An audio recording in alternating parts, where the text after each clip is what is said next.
Om Guru Brahma Guru Vishnu Guru Devo Maheshwaraha Guru Sakshat Param Brahma Tasmai Shri Gurave Namaha Ajnanatimidandhasya Jnananjana Shalakaya Chakshurun Militam Yena Tasmai Shri Gurave Namaha Tvameva Mada cha Vida Tvameva Bandhuscha Sakha Tvameva Vidya Dravinam Tvameva Sarvam Amriteshwari Maham Tvameva Sarvam Amriteshwari Maham Tvameva Sarvam Amriteshwari Maham. Om Amriteshwari Nama. We'll begin with a short meditation. Kindly sit straight and make sure your vertebral column, your spinal column is erect. And slowly close your eyes.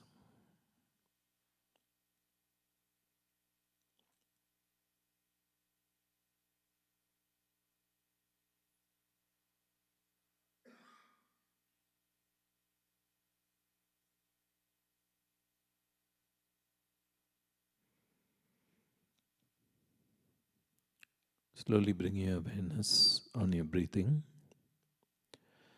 Breathing normally, aware of each and every inhalation and exhalation that occurs through your body.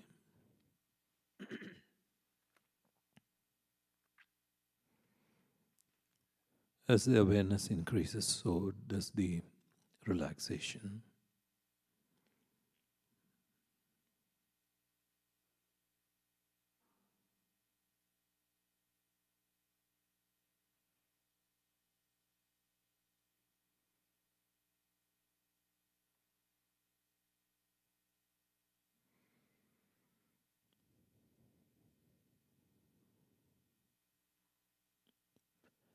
And now we'll chant Om 3 times. As we chant Om, imagine the sound of Om to arise from your navel area. And feel the vibrations of Om as it passes through the spinal column up towards your head and into the atmosphere. Now can you take a deep breath?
Become aware of the vibrations of Om in each and every part of your body.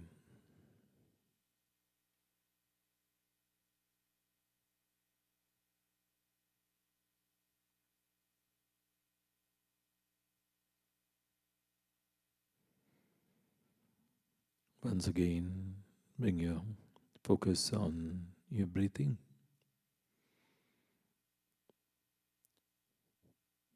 And now as you breathe in, chant the mantra, the syllable Ma, silently along with your in-breath.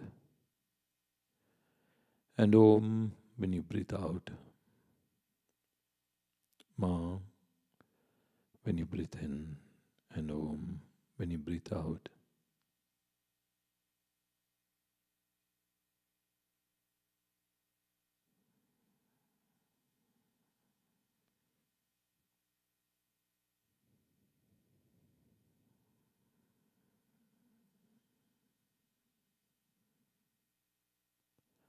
Ma is a representation of divine love, and Om of divine light.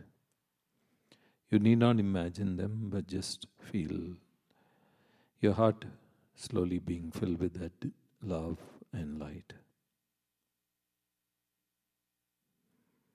And continue like this for some time.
Slowly and slowly the reverberations of Ma and Om become more and more subtle. You can just feel the vibrations of Ma and Om instead of the physical sound.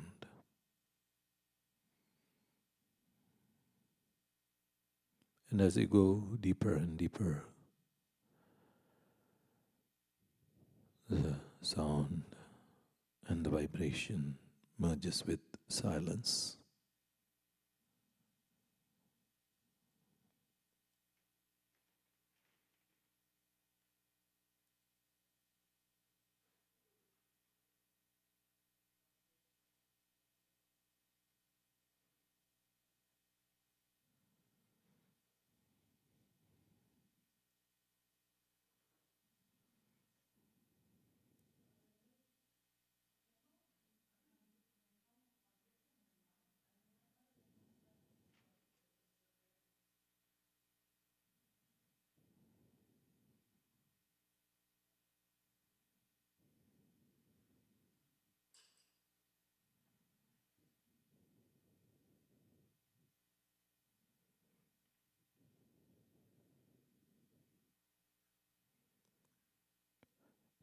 Now feel the love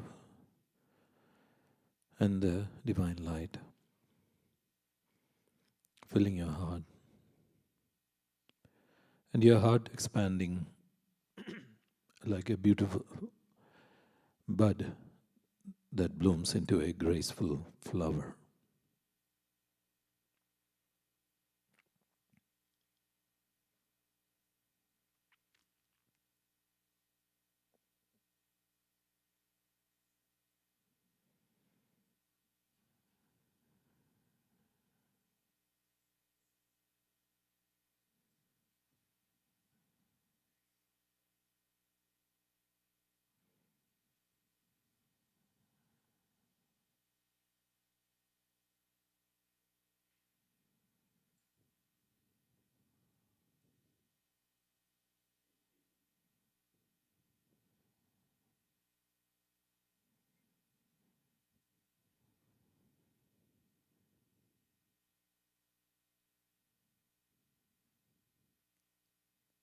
And now imagine a light going from your heart to all the beings in the world, and as the light falls on each and every one of them, visualize that they also become more loving, more peaceful, more silent, more blissful, and more compassionate. And while imagining so, we'll chant the Loka Samasta prayer 9 times. Om Loka Samasta Sukhino Bhavantu.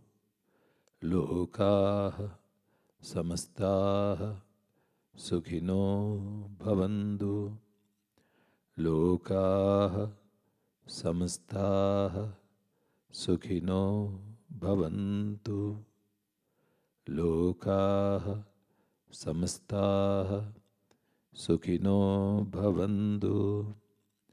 Loka Samasta Sukhino Bhavantu.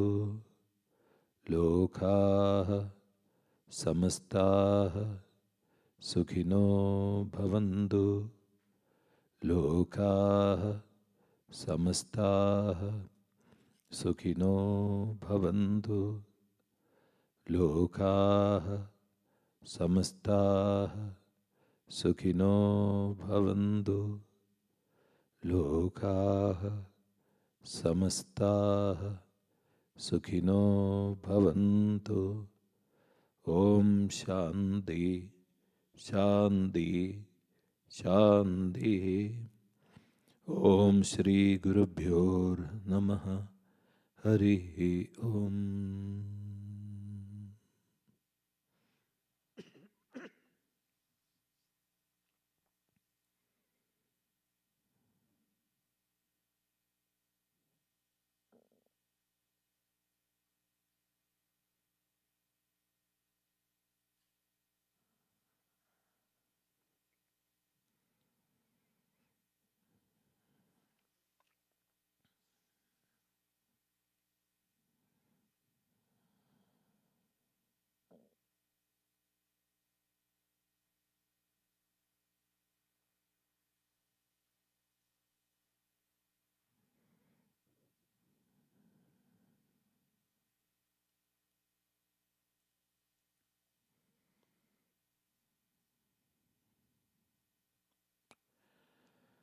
Om Dhyayamo Dhvlabhagunthanavatim Tejomayim Nashtikim Snigdha Pangavilokinim Bhagavatim Mandasmidashrimukhim Valsalyamritavarshinim Sumadhuram Sankirtanalapinim Shamangim Madhusakta Suktim Amritanandatmikam Ishwarim Om Sadashiva Samarambham Shankaracharya Madhyamam Asmadacharya Paryandam Vande Guru Parambaram Sruti Smriti Purananam Alayam Karunalayam Namami Bhagavatpadam Shankaram Logashankaram Shankaram Shankaracharyam Keshavam Bhadarayanam Sutrabhashya Kritau Vande Bhagavandau Punah Punah Ishwarau Gururakmedi Murti Veda Vibhagini Vyomavat Vyapta Dehaya Dakshina Murtaye Namaha Om Amriteshwariye Namaha.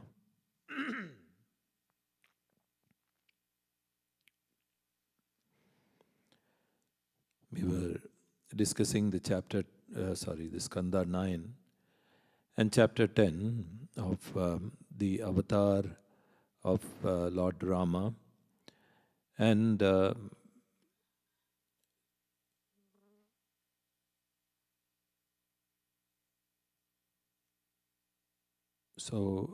were discussing the verses 37 to 39, and where Lord Rama comes back to Ayodhya after vanquishing Ravana, and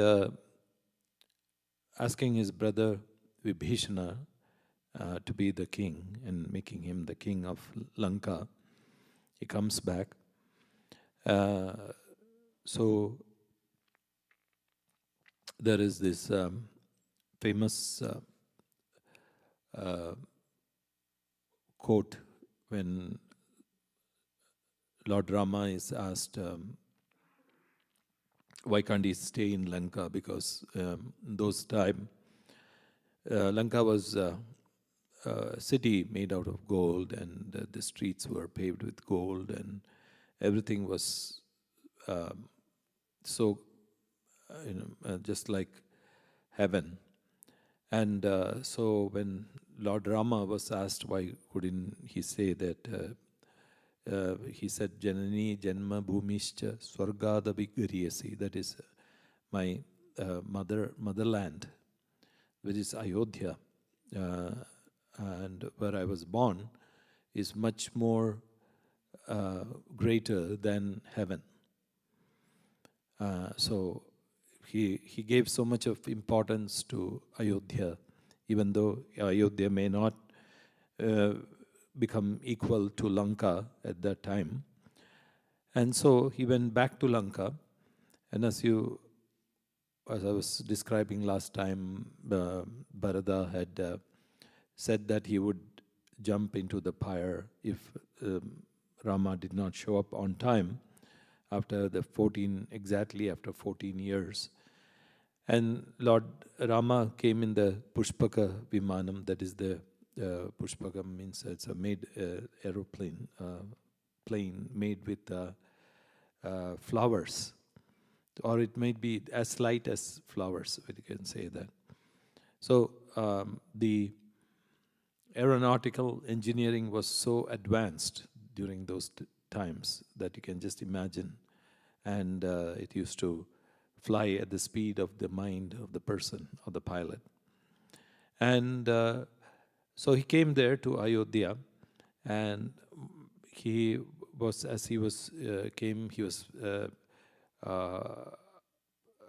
received by Bharata and everybody who placed the sandals before Rama. And then what happened was this whole residents of Ayodhya came out into the, all of them came out holding the lamps and putting garlands on flowers and garlands, throwing flowers and garlands at Rama. And so the other thing was he entered the palace. As he entered the palace, he saluted his mothers and stepmothers and other elders, and was in turn greeted by the juniors. And what so getting back their sons, their mothers, especially Lakshmana and Rama, who had been gone for 14 years. So with a new upsurge of energy, as the senses do when the prana returns, they seated them in their laps and bathed them in tears of joy. And their preceptor removed the matted locks of Rama. So this is now the coronation ceremony of Rama. And so they removed the matted locks of Rama according to injunctions, and with the waters brought from the 4 oceans and the holy rivers, performed the ceremonial bath for the coronation with the help of the elders of the clan, as the celestial teacher Brihaspati did for Indra. So Indra was coronated as the king of the heaven, just like this. So they perform the ceremonial bath. I think in those times there were only 4 oceans, not 7. And so the waters were brought from the oceans and the holy rivers. And bathed, dressed in silk and decorated with wreaths, he shone amidst his consort, that is Sita Devi, and brothers who were also similarly bedecked. And prostrating before him, Bharata invited him to the royal throne, and he accepted it. Like a father, he ruled over his subjects who followed the rules of dharma and the ways of life prescribed for the varnas and the ashramas. His subjects too looked upon him as a father. So he ruled according to the dharma, that is all the rules, and according to that particular time, and also about the duties, and also prescribed for the varnas. Varnas means the different ashramas, that is the balya, brahmacharya, and then grahastha, and finally the sannyasa ashrama. So all this, the varnas are the 4 stages of life, then the ashramas also. And so his subjects looked upon him as a father. And when Rama, the knower of dharma and the bestower of joy on all, ruled it, looked as if it was Krita Yuga, that is the golden age, though actually it was Treta, the next age, less perfect than Krita. So when Lord Rama came and started ruling, it is said that it looked like the golden age, the Krita, that is the first age, first of the 4 ages, that is Krita, then Treta, Dwapara, and Kali Yuga. As you know, we were discussing earlier, when every yuga passes, after each yuga, 25% of the dharma, of all the glory of the yugas go down, as it goes from Krita to Treta. Treta, it is already 25%, but they're saying when Lord Rama ruled it, it was as if it was Krita Yuga, it was the golden age.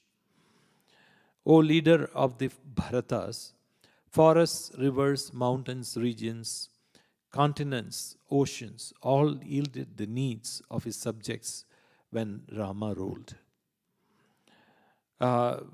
We know this because nature, we see that nature becomes happy when there is a great avatar, like Lord Rama comes, or because we, from our own experience, we have seen that when Amma comes, the nature becomes so happy. And when there is, especially there are times when there is no rain, the rain comes, and when the rain is too much, then it stops. We experienced this during, I think, the last time that Amma came in November in Oakland, where there was fire and smoke was raging. And the moment, the day when Amma landed, it started raining, and everything just dissolved, or everything slowly went away. And so the nature becomes so happy. It's such with such a person comes.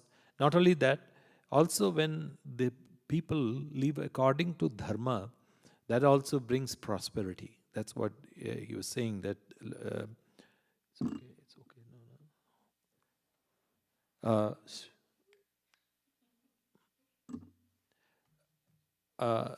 What happens is nature becomes happy, and it becomes the nation becomes prosperous, because everybody is living according to dharma. And Lord Rama also, he was he was also the he was the avatar of dharma also. And so he was what he did when he came and he started ruling. That's what happened, that all the regions, the continents, the oceans, everything yielded the needs of his subjects.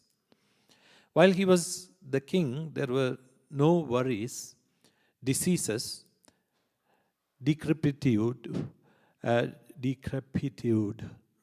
and sorrow, fear, or depression for his subjects.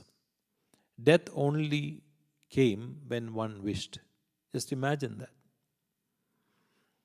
Just when somebody wished for death, death came only at that time. So that's how it was at that time. And all the the other things, then what to talk about, sorrow, worries, fear, depression, etc.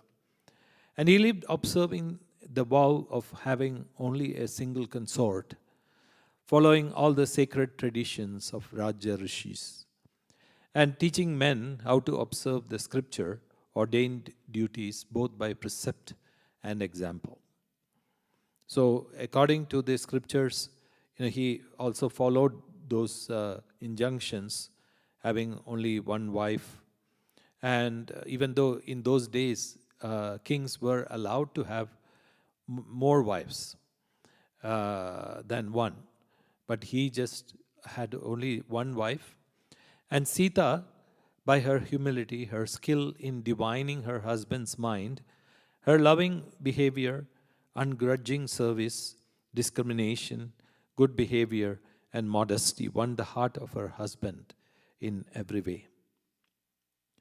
So this is, as Sita Devi was also just serving her husband like a dutiful wife. And now the chapter 11 of Skanda 9, Sri Shuka said, the worshipful Rama, with the help of his preceptor, performed many grand sacrifices adoring the Supreme Being, who is the embodiment of all divinities and identical with his own self. And in the sacrifice, he gave as gift the eastern region of his kingdom to the priest Hoda, the southern regions to the priest Brahma, the western parts to Advaryu, and the northern countries to the chanter of the Saman, the Udgata. The remaining part of the land, which lay in the middle of the regions gifted, he wanted to give to one who had no desire or attachments, and he found a suitable recipient of that description in his own preceptor. So, when he did all these grand sacrifices, the yajnas, so at the end of the yajnas, he has to give something. It is said that the king has to give as present. So usually they give cattle, they give out golds to all these people, the brahmanas, the priests who are there, and the people who are assembled there also.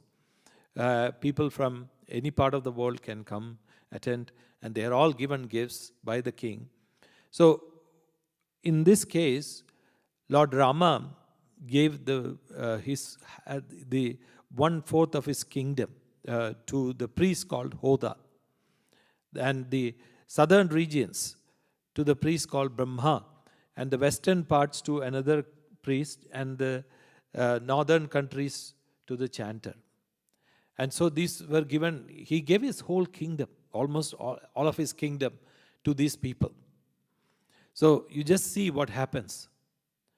After these gifts were made, the sole possessions left for him were his dress and decorations, and for his queen, her auspicious wedding necklace indicative of the married state. So just imagine. That's what he did during his sacrifice. All he had, after giving everything, his sole possessions were his dress and decorations. And as far as Sita Devi was considered, all she had was her wedding necklace, which they call the thali, and which indicates that she's married. And you can just imagine the magnitude of Lord Rama and how generous he was. Gave his whole kingdom. And seeing the magnitude of his devotion to holy men, the heart of the recipients of his gifts melted out of respect and love. And they gave all those countries back to Rama and said, O worshipful one, O Lord of all, what blessings are there that have not already been granted to us by thee for entering into our heart? Thou hast dispelled even the darkness of ignorance from there. Salutations to thee, the Supreme Being in the form of Sri Rama, who always honors devotees, whose light of knowledge never fades, who is most noted for his holy fame, and whose feet reside forever in the hearts of those who have abandoned hatred. So just imagine what they're saying. You have already given us a gift. By how? He has given us the greatest gift by entering into the heart and removing the darkness of ignorance. So which is the greatest gift? Which is the gift of realization, the gift of knowing who we are, and which cannot be depleted like the other gifts, and which is much more valuable than all the material gifts. So as I was saying earlier, all the materials gifts get depleted, it either being taken away as taxes, or by robbers or thieves, or by family, friends, and relatives. So everything could be taken, but this gift has been given where their heart has been illumined by the knowledge, the supreme knowledge. So he's saying, they are saying to Rama, salutations to thee, the Supreme Being in the form of Sri Rama, who always honors devotees, whose light of knowledge never fades, and who's noted for his holy fame, and whose feet reside in the hearts of those who have abandoned hatred. So one who has a pure heart, that heart will always carry the feet of Rama. And so that is how they parted. They just gave back the kingdom to Lord Rama, and then they parted. And once when Rama was moving about incognito, At night, unknown to any, in order to ascertain the real views of his people, he happened to hear by chance the following talk by someone about his wife Sita. So in those days, the kings used to go out at night or sometimes even during daytime, incognito. Why? Because they wanted to hear the comments and the observe the life of ordinary people. And they, in fact, they used to do this by themselves rather than getting reports from other people. So they used to go in incognito. So then once, while he was doing so, he heard the talk about his wife Sita. And it is in Ramayana, it is said that it was a washerman that he was talking about this. And so this man said, I shall not anymore entertain you in my house. You who have lived in another's residence, who is unchaste of evil nature. I'm not going to follow the example of the uxorious Rama, who is still living with Sita. So, I'm not like Rama, who will bow down to your wife, or who is in one sense we can say that who just obeys the whatever the wife says. And so he said this, and Lord Rama heard this. Frightened, as it were, by this kind of irresponsible criticism of the ignorant who are difficult to satisfy or placate, Rama abandoned Sita. So what happened was, immediately as he heard about this, he asked Sita to leave the kingdom. And Sita thereupon took shelter of the ashrama of Valmiki. And Valmiki, as you know, is the great sage who wrote Ramayana. And Valmiki was in his earlier life, he was a dacoit, and he was a robber and a murderer, and who, after meeting the Saptarishis, the 7 sages, by the advice of the 7 sages, he became Valmiki, a great sage. Just imagine their power. So, Sita Devi moved to the ashram of Valmiki. And one of the commentators also were saying that, another question is, why did Lord Rama abandon Sita Devi? That is a common question that was asked, especially what happened was at that time she was pregnant. So, why did Lord Rama send away a pregnant lady? Wasn't he cruel? That is one of the most important questions, one of the most, 2 or 3 questions that is being asked. Why did Rama kill Bali? Why did Rama send Sita away? So, it is said that Sita Devi actually wanted to bring her children and give birth to her children in an ashram, rather than in the kingdom, in the palace. And then bring her children up in the ashram atmosphere.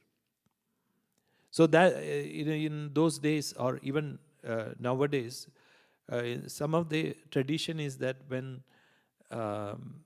the lady who is 7 months old, she's taken to her parents' home, and rather than living in the in-laws' home, and she's taken care by her mother, her father, and she gives birth there at her maternal place, home, and then after that, after 3 or 4 months later only, she is brought back to her husband's home. That's how the tradition was. Or some do follow that tradition nowadays, but very few. Because nowadays, the birth takes place in the hospital. And immediately they are brought back home. So, Sita Devi wanted to give birth to the children in the ashram. And she wanted the children to be brought up in the ashram atmosphere and being trained by a great sage like Valmiki. So this was exactly that why this drama was enacted, that this washerman came and complained about Sita Devi, about Rama, that he's a henpecked husband. So what happened?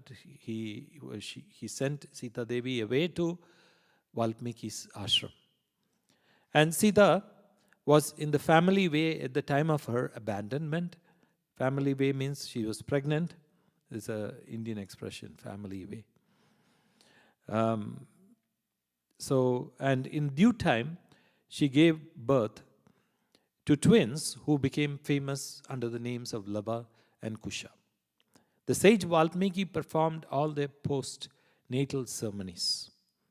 So the children were blessed to be in Valmiki's ashram, Sage Valmiki's ashram, and Sage Valmiki, like as Amma does, he did the feeding, then the writing ceremony, and all the other ceremonies that had to be followed. And O King, Lakshmana had two sons named Angada and Chitraketu, and Bharata also two whose names were Taksha and Pushkala. Shatrughna had two sons, Subahu and Srutasena, and in his conquest of the quarters, Bharata destroyed a very large number of Gandharvas. He brought large booties from his conquests and presented it all to Rama. And Shatrughna defeated and killed in battle the Rakshasa known as Lavana, the son of Madhu, and established the famous city of Mathura in Madhuvana. So that is where Lord Krishna goes later to Mathura from Vrindavanam. And so that was established by Shatrughna by killing the Rakshasa named Madhu. And Sita Devi entrusted her sons to the sage Valmiki. Unable to bear separation from Rama, she, it seems, entered into the bowels of the earth, contemplating on him. So again, there was in Valmiki Ramayana, there is a story where she is again being questioned about her purity. And at that time, she just prays to Mother Earth and says, if I'm pure, just take me. And then she disappears into Mother Earth, where she came from. Actually, her father, Janaka, found her in a field, and just like that, she goes back into Mother Earth.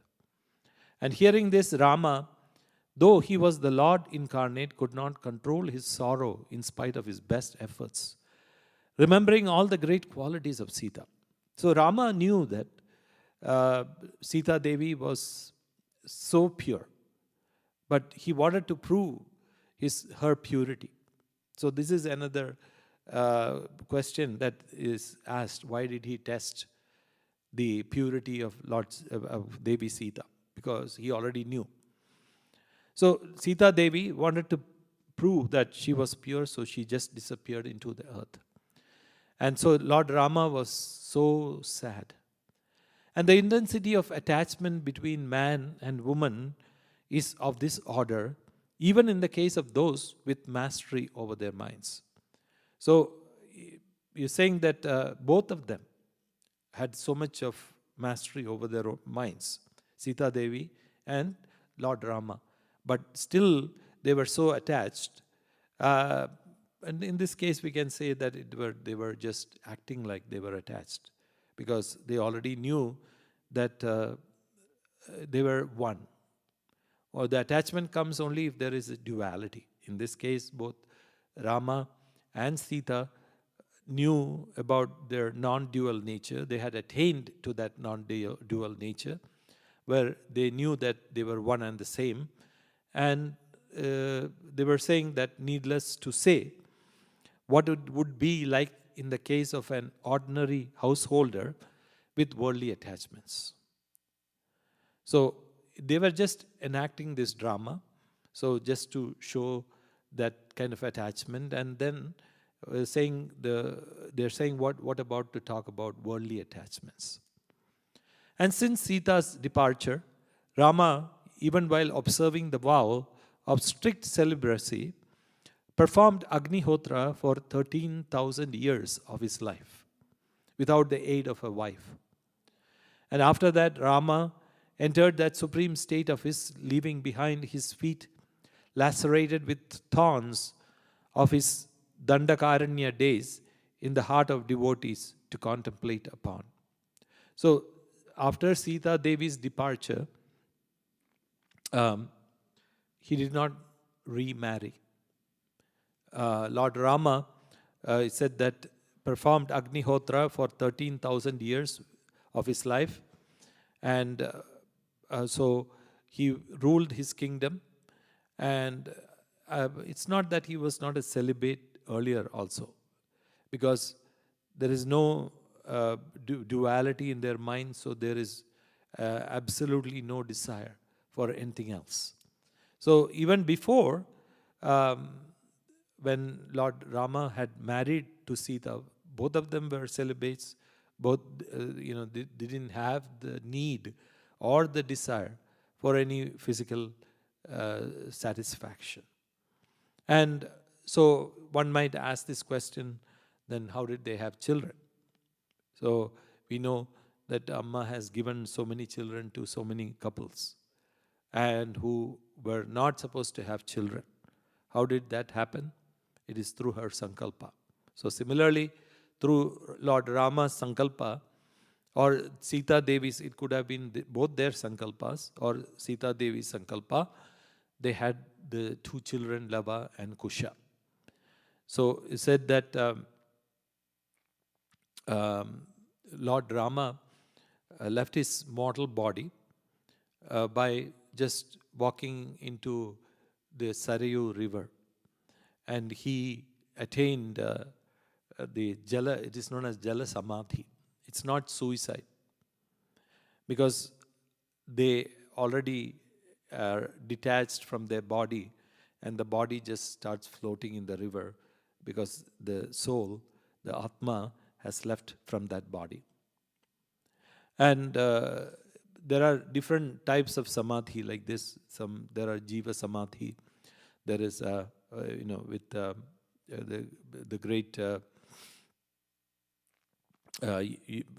saints like Jnanadev and his brothers. They just went into a cave and they told the people just to close the cave. They were hardly like 19 years old at that time. So they closed the cave and they left their body. So like that, sometimes even in the case of Meera, there was not even any trace of her body. She just entered into the temple, and that was it.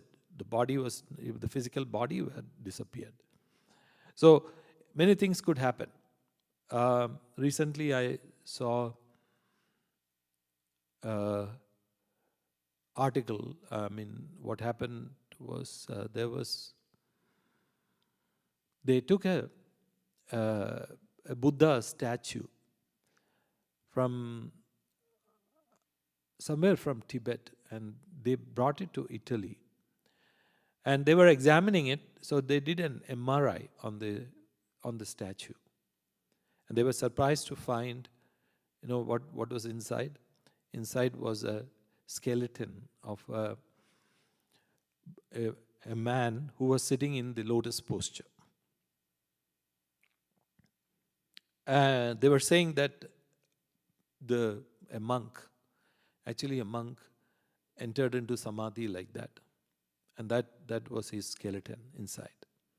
So anything is possible. So you can say anything is possible. So for Rama, now we are talking about the greatness of Rama. This is 20 to 23 of chapter 10. Uh, for Rama, the Supreme Being who assumed a sportive body, at the earnest prayer of the Devas, whose prowess is unequaled and unexcelled. It is not a high achievement, but a trifle to have crossed the sea, bridging it, and destroyed the hosts of Asuras with his arrows, though poets have described them as wonderful achievements, adding to his glory. What need is there for him to seek the help of monkeys to destroy these enemies? So, well, they're saying that when you think about this, Lord Rama did not need anybody's help. But he did take the help of the monkeys and all the other people also to go to Lanka and vanquish the Asuras. So, in one sense, they are saying Lord Rama could have just done all by himself. And why did Lord Rama seek the help? I will ask you this question. Similar question.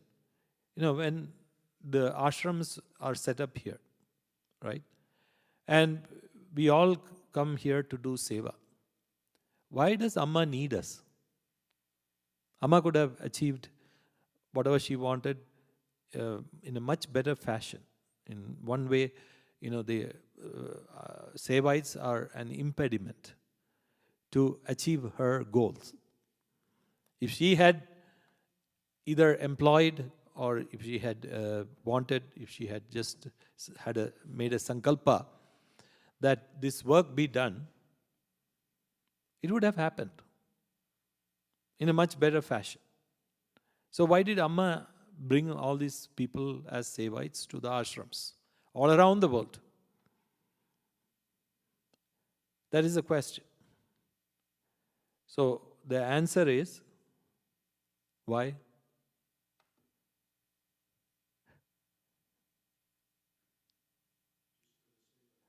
Yeah, it's for the Sevites. It's not for Rama, it's not for Amma. It is to exhaust our karma. So she's giving us an opportunity. So similarly, Lord Rama took the help of all the monkeys to cross Lanka and defeat Ravana. So that's why they're saying, Lord Rama could have just attained this by himself, but he did it first to set an example, secondly to give opportunity to these people, and thirdly, the most important thing, this is an occasion where they can interact with Lord Rama. Just imagine if Lord Rama did not come and he was sitting in the palace and he did not go to the forest for 14 years. What would have happened? How many people would have been able to see him? And how many sages did he visit? And how many things that he accomplished in the forest?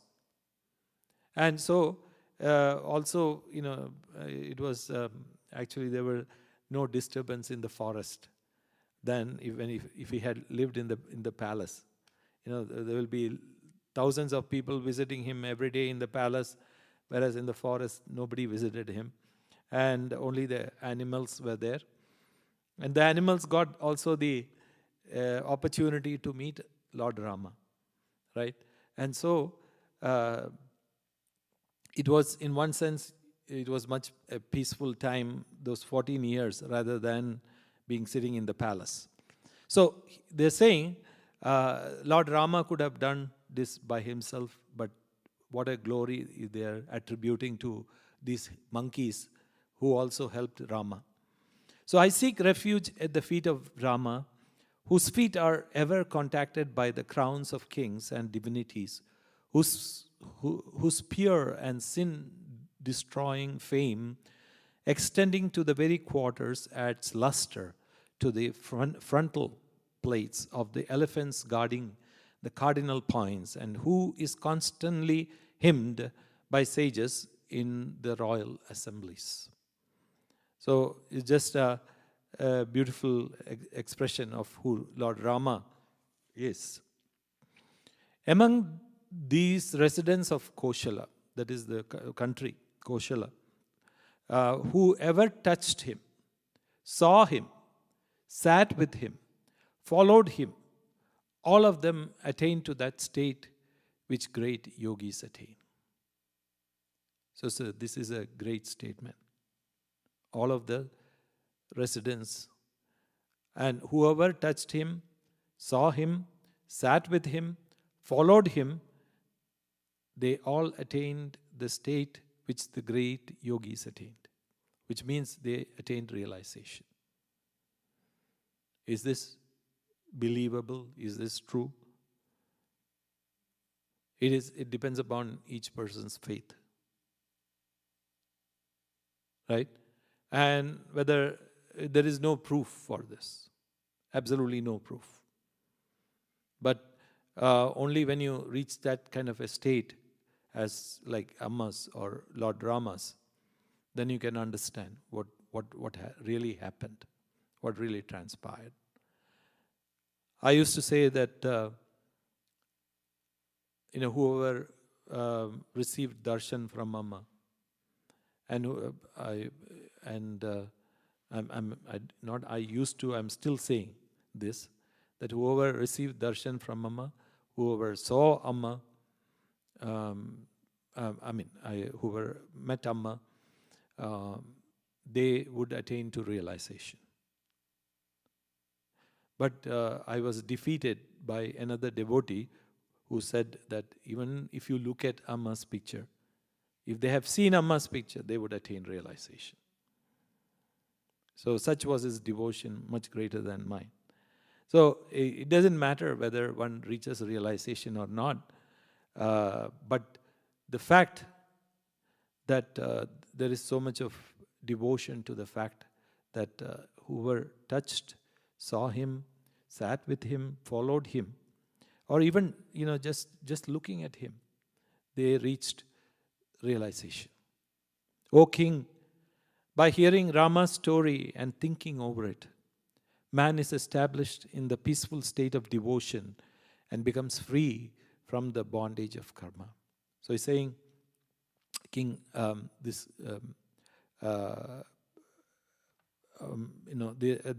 are saying that it's not even looking at Rama and not only the people, but if you even hear the story of Rama and listen to the stories of Rama, you will be established in a peaceful state of devotion.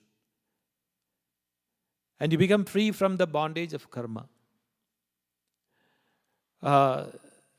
This is, have been proven by the people in India. When the Ramayana was shown over the television, there was a whole serial on Ramayana. Every day, it was every Sunday I think it was from 10 to 11 in the morning. And at that time, it is said that 90 million people would just stick, and those times they didn't have the VCRs or recording instruments. So you just have to watch it at that time. So they said life would come to a standstill. People used to just go and sit in front of the TV and watch this serial. And that too I think for a couple of years. And I remember what happened was in one of the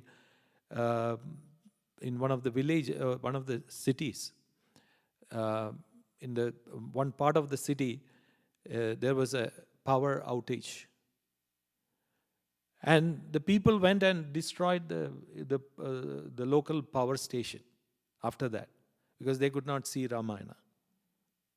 So you can just see the animosity with which people reacted when they could not see Ramayana.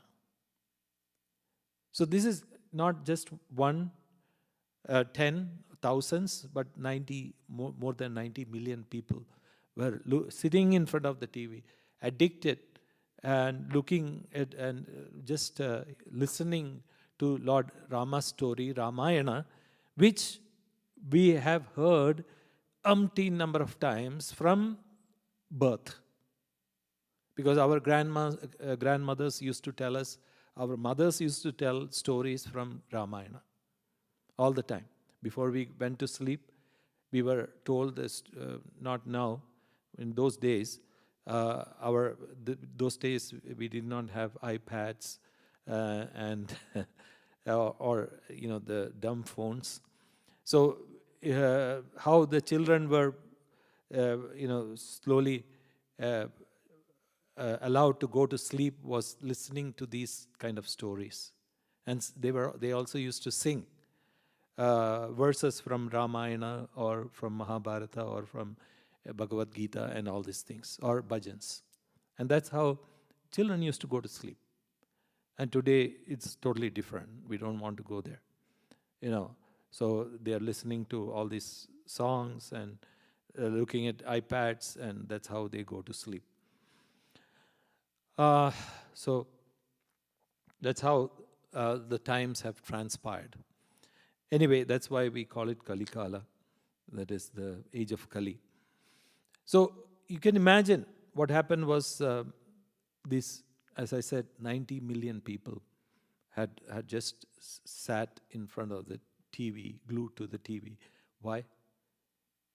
Because this story about Rama, it's not like any movie which they have seen. It's not like any other serials which they had seen. I mean, that time we didn't have that many, the serials, TV serials. But even though they knew the story, they had watched it, they came and sat studiously. And why? Because it gave them so much of peace, so much of devotion. Watching this again and again. And how did they express the devotion was when these characters who were enacting as Rama and Sita used to come in real life, people would fall at their feet and prostrate to them. That's how the people used to consider them as Rama and Sita. Even though they knew that these were actors who were enacting as Sita Devi or Rama or Lakshmana.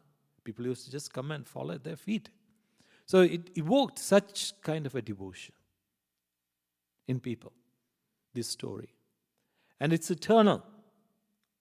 This has been said for thousands and thousands or maybe millions of years.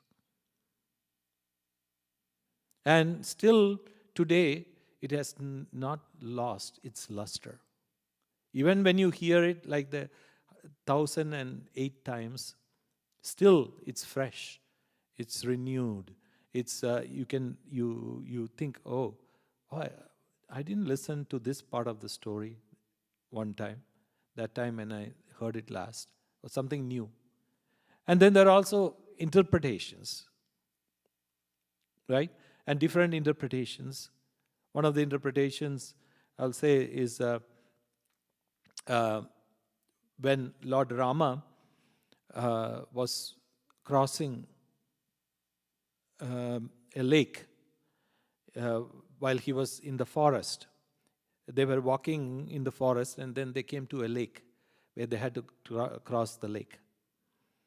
And one of the beautiful poets, one of the interpretations of Ramayana, there have been local interpretations in many Indian languages.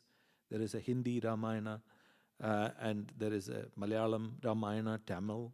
So different saints have written Ramayana in different languages. So I think it's in Tulasidas Ramayana, which is a Hindi version. When Lord Rama comes, the boatman,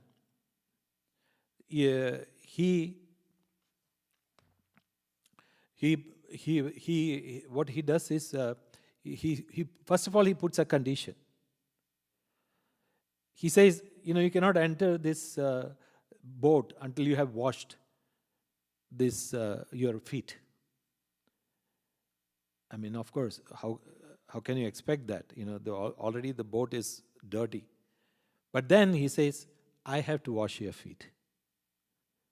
Nobody else can do that. So he's asking for an opportunity to wash Lord Rama's and Sita Devi's feet. Number one. And then when they get in and they cross the lake and they go to the other side, Lord Rama says to Sita Devi, you must give him a gift. So immediately she takes a necklace that she was wearing, one of the last ones, and gives it to him. And he refuses to take it. The boatman refuses to accept it. And Rama says, Sita Devi says, why are you not accepting it? So she asks Lord Rama to tell him to accept it. So Lord Rama says, please accept this gift. So the boatman says, Lord, oh Lord, people of the same profession do not charge each other. So Lord Rama says, as if he didn't know, says, what do you mean by same profession? So he says, look, I took you across this small lake.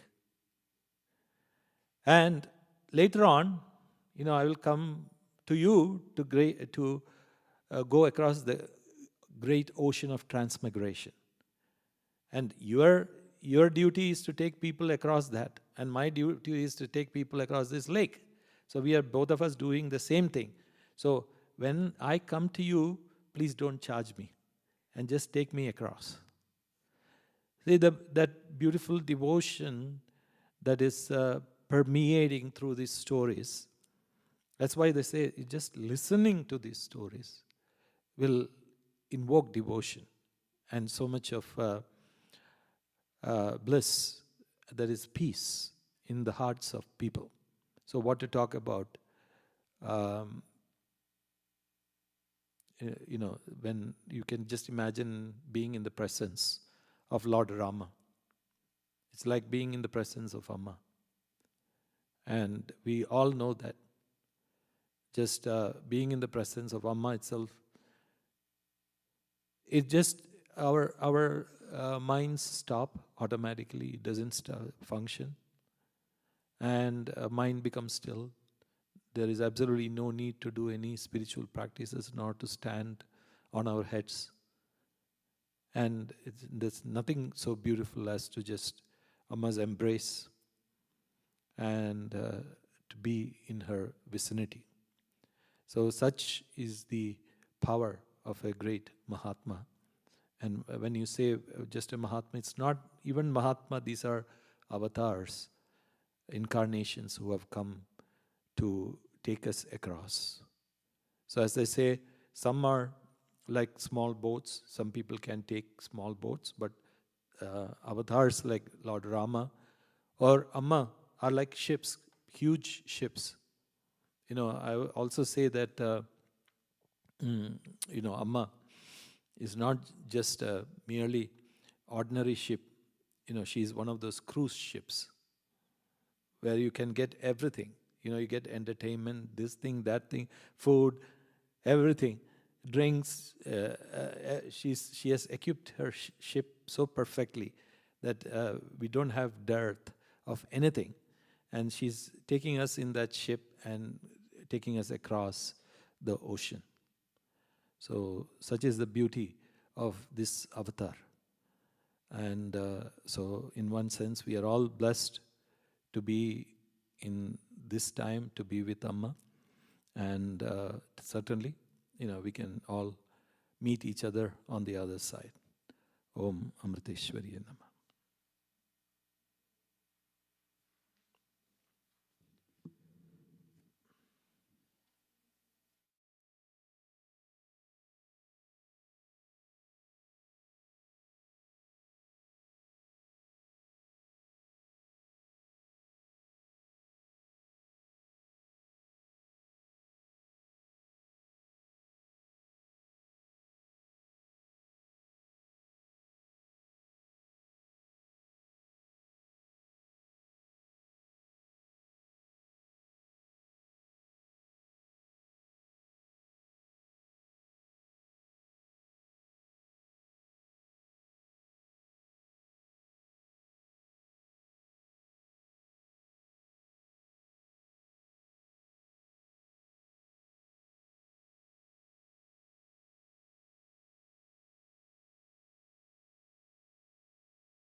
Amriteshwari श्रितपालिनी Jagadishwari जय भैरवी मृतिनाशिनी मंजुले जयदायिनी शारदे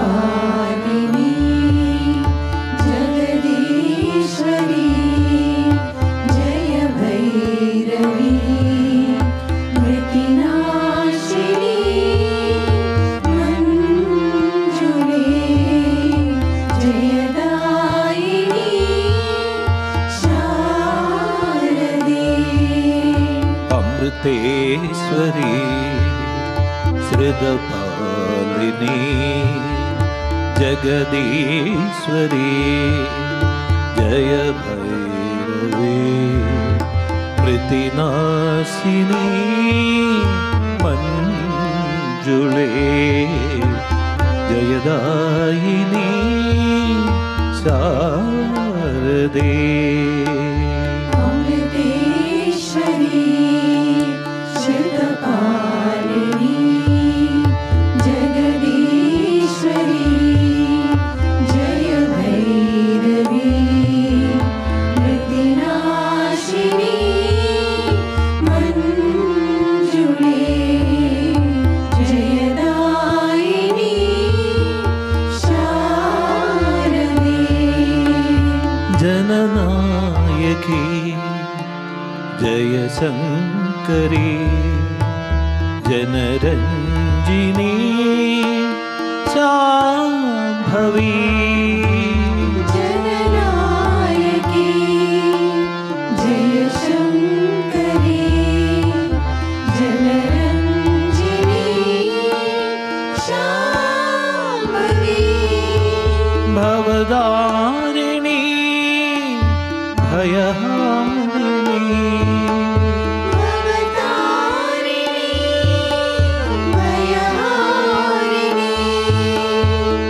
भवतारिणी भयहारिणी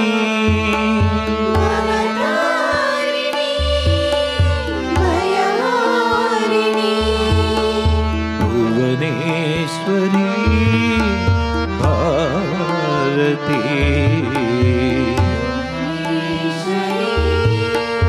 भारती अमृतेश्वरी श्रितपालिनी जगदीश्वरी जय भैरवी मृतिनाशिनी मंजुले जयदायिनी शारदे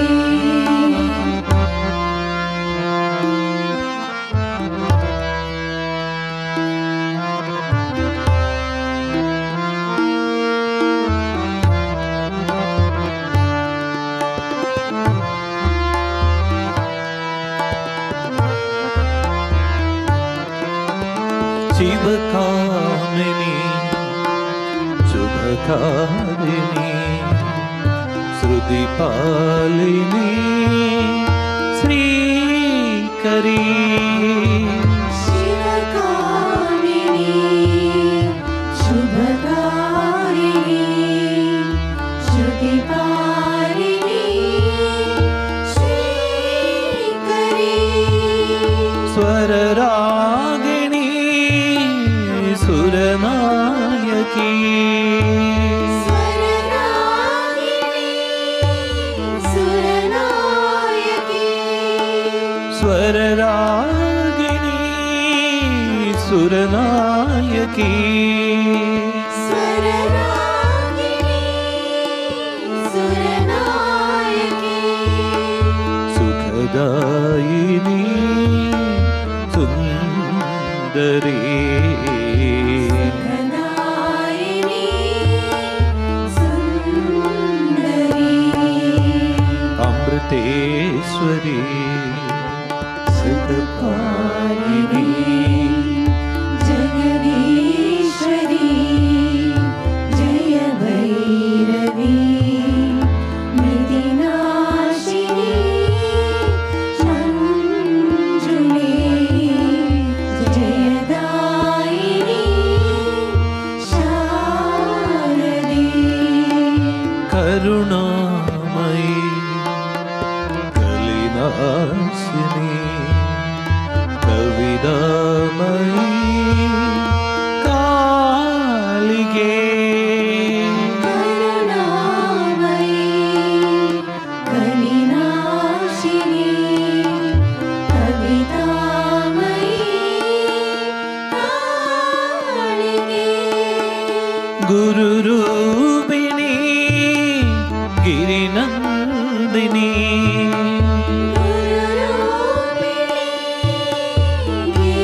अंबिके जगामिनी अंबिके अमृतेश्वरी शतपाणिनी जगदीश्वरी जय भैरवी मृदिनाशिनी मंजुळे जयदायिनी शारदे जयदायिनी शारदे शारदे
वंदन गौरी नंदन तुझे वंदन सुख मंदिरा वंदन गौरी नंदन तुझे वंदन सुख मंदिरा वंदन गौरी नंदन तुझे वंदन सुख मंदिरा वंदन गौरी नंदन तुझे वंदन सुख मंदिरा संगड़ सब हरत तेरा चिंतन गणनायका संकट सब हरत तेरा चिंतन गणनायका संगड़ सब हरत तेरा चिंतन गणनायका संकट सब हरत तेरा चिंतन गणनायका जय मनोज्ञ विग्रह जय त्रिलोकपालका जय मनोज्ञ विग्रह जय त्रिलोकपालका जय मुनीन्द्र वंदिता जय महेश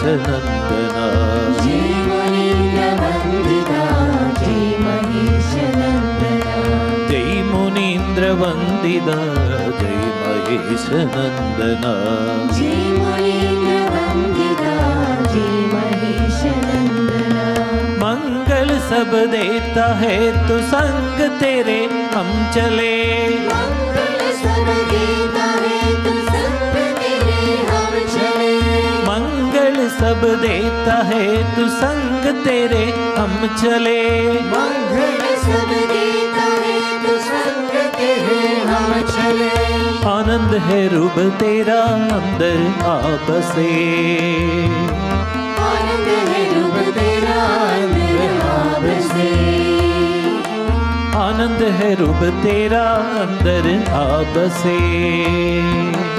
आनंद है रूप तेरा अंदर आ बसे तू आ बसे तू आ बसे तू आ बसे तू आ बसे वंदन वंदन गौरी नंदन तुझे वंदन सुख मंदिरा वंदन गौरी नंदन तुझे वंदन सुख मंदिरा संग संगड़ सब हरत तेरा चिंतन गणनायका। संगम सब हरत तेरा चिंतन गणनायका।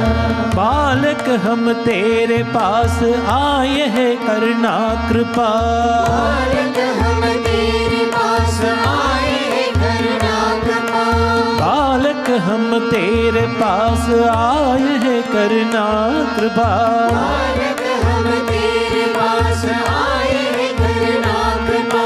संचित संदब सभी आज दूर करे। संचित संदब सभी आज दूर करे। दूर करे। दूर करे। दूर करे। दूर करे।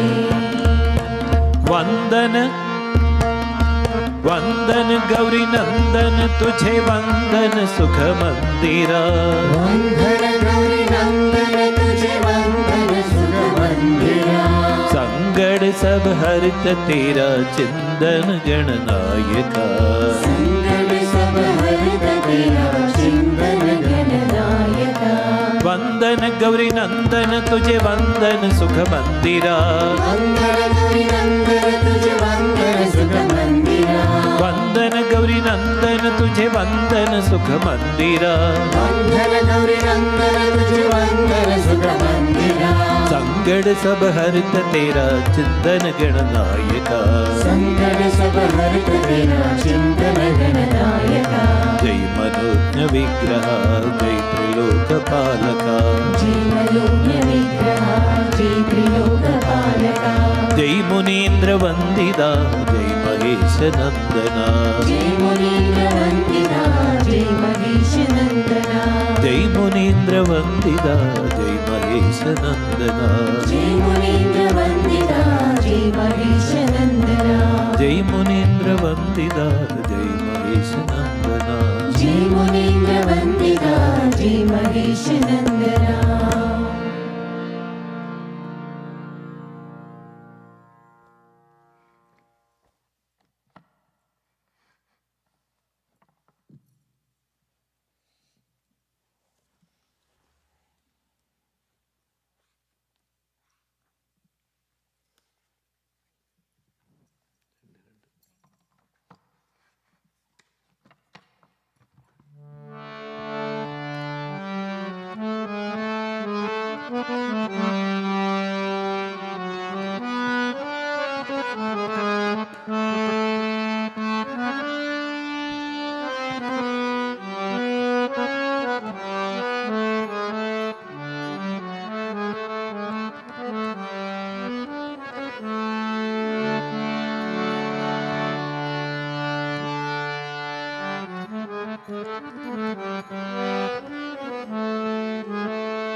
आया तो कुछ न ले जाएगा। नाम हरि का जब ले संग वही आएगा। कुछ न ले आया तो कुछ न ले जाएगा। नाम हरि का जब ले संग वही आएगा। कुछ न ले आया तो कुछ न ले जाएगा। नाम हरि का जब ले संग वही आएगा। कुछ न ले आया तो कुछ न ले जाएगा। नाम हरि का जब ले संग वही आएगा। हरि बोल हरि बोल हरि हरि बोल हरि बोल हरि बोल हरि हरि बोल हरि बोल हरि बोल हरि हरि बोल हरि बोल हरि बोल हरि हरि बोल हरि बोल हरि बोल हरि हरि बोल हरि बोल हरि बोल हरि हरि बोल हरि बोल हरि बोल हरि हरि बोल हरि बोल हरि बोल हरि हरि बोल। होगा क्या कल ये ना तुझको खबर है। कुछ दिनों की है रे जीवन सफर है। होगा क्या करे ना तुझको खबर है। कुछ दिनों का है जीवन सफर